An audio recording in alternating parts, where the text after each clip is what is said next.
Kevin Cleary here with a knife video for you. Today I've got a quick first impressions video on a Byrd knife. So those of you who are not familiar with Byrd knives, they're a division of Spyderco. They're sort of the budget division of Spyderco, if you will.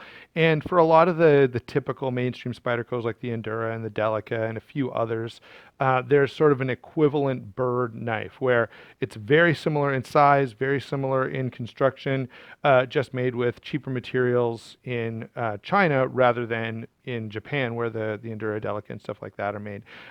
They haven't done it with the Para 2, but there's a number of sort of Byrd equivalents. So the one we have here now is the Byrd Harrier 2. Now this is sort of an equivalent to the new Spyderco Indela. So if you're familiar with, if you've seen my video with the Goldilocks and the Three Knives, you're familiar with this knife because it's sort of right in between the Indela, or wow, right in between the Endura and the Delica. And so the idea is that, you know, this might be just the right size for some people. This knife is a little bit smaller. It almost starts ranging toward the Delica in size, but I guess the Delica, the equivalent, the Byrd equivalent, would be like the Meadowlark. The Endura equivalent in Byrd would be the Cara 2. And so now we have this Harrier. Now they also follow some other interesting things. The Byrd line tends to be in G10, which is interesting. Many would consider that an upgrade over FRN, but in this case, it's going to be the cheaper one that has the G10. And then they're going to have HCR13 MOV steel, and they will often have what some have called Spidernomics, but in this case, they're Byrdonomics, I guess.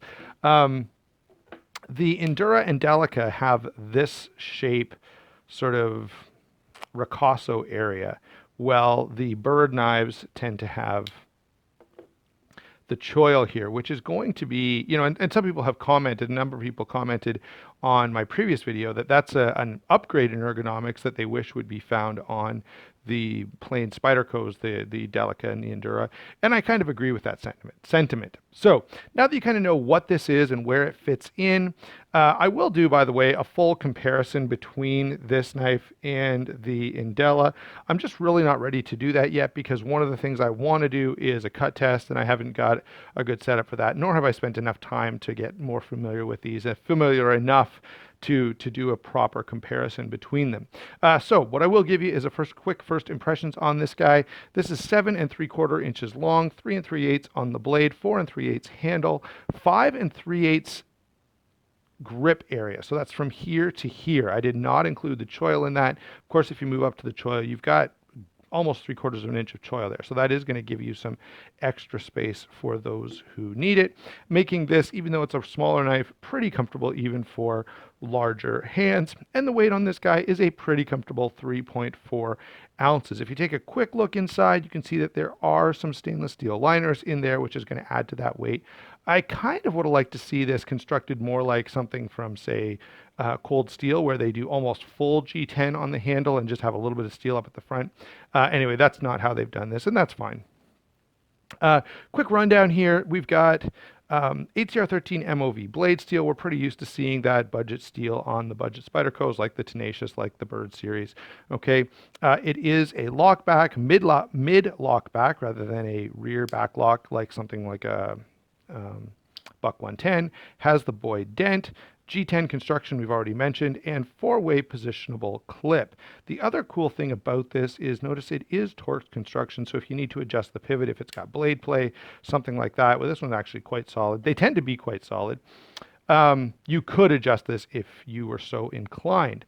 So that's what we've got for construction and materials here. My initial impressions on this knife are, you know, decent beater knife. Let's put it that way.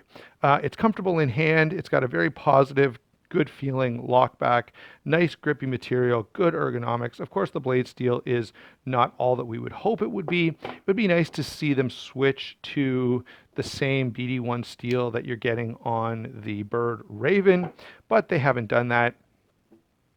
It is a very small package, which I do think is a win. So for someone who doesn't want to carry a really big knife, someone who wants to get... Now, and here's where I think this does well. So even though this is fairly small, 7 3/4 inches, it's got a good bit of hand real estate, right? Lots of room even for larger hands, and it carries pretty nicely. So I think this is a good balance along those lines. You guys know I like my knives to be just a little bit bigger, but I really, I can see this knife appealing to lots of people. And of course, if you wanted bigger, you can go to the Cara 2. If you wanted smaller, you can go to the Meadowlark. All right, so that's a quick first impressions on this knife. I will do a full review at some point in the future, as well as a full and somewhat detailed comparison between the Indela and the Harrier 2, including a cut test. I'm really curious to see how these two blades compare to one another. So I'm going to get some cardboard and do a bit of cutting and see what happens. I'm looking at some ways to speed that up a little bit. Perhaps I'll cut like tissue paper or something instead of the standard printer paper that we often use for cut tests. Okay, there you go, guys. Thanks for watching this for a few minutes. Let me know what you think of this knife in the comments below, and if there's anything you'd like to see in the full review, mention that, and I will try to include it when the full review comes up in a few weeks' time. Thanks a lot for watching. We'll talk to you soon.